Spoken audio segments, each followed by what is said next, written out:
Hello and welcome back to another episode of A BRIT'S Guide to Fantasy NFL. I hope week 1 was kind to you and your team, but if not, don't worry, because today I'm going to introduce you to the concept of waivers, the easiest way to improve your team. And I'll also cover a little bit about streaming for positions where you may be lacking a clear stud player. Submitting waiver claims properly can be a little laborious, but the time put in will be well worth it with the value you are able to add to your squad effectively for free. Any players not rostered by a team in your league will be available on waivers after each game week. Pay attention to expert analysis on breakout players over the weekend to inform yourself of who you should be picking up and why. Something to keep in mind is to not go chasing fantasy points, and especially points from breakaway plays and touchdowns. Statistically, touchdowns are much more random and harder to predict than catches, carries or yards. So instead, pay attention to players receiving high volumes of touches in the offense.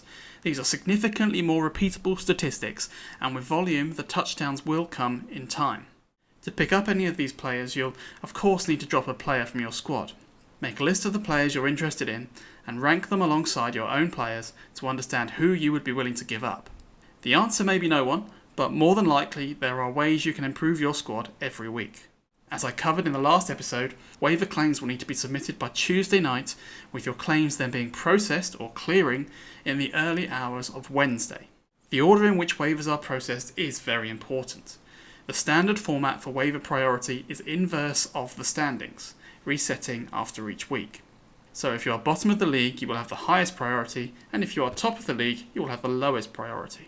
Other popular formats have the order not resetting but ongoing over the whole year, and another gives you a $100 budget to bid on players for the whole year, with players going to the highest bidder rather than the highest priority. This is known as FAB, Free Agent Acquisition Budget.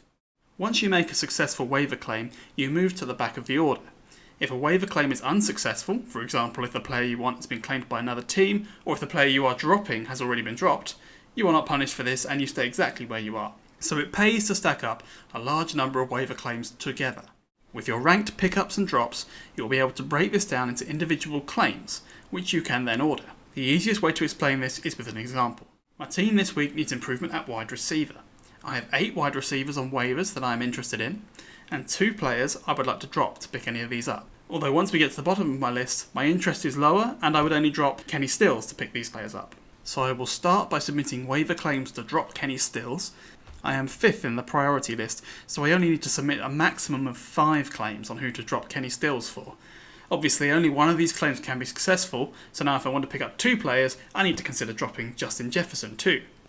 I'll ignore the first receiver on my list, since if he is available to me, I will definitely have got him with my first claim. I then add in claims to pick up the next wide receivers, only stopping where I think the value is too low to justify dropping Justin Jefferson. I will now simulate what might happen when waivers process on Wednesday. I'm 5th in the priority list, and unfortunately one of my teammates also likes my favourite player Randall Cobb, so he's gone.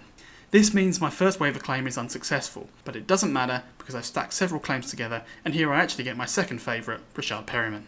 I move to the back of the queue and await my turn again. 3 more receivers have gone by the time I get to the front.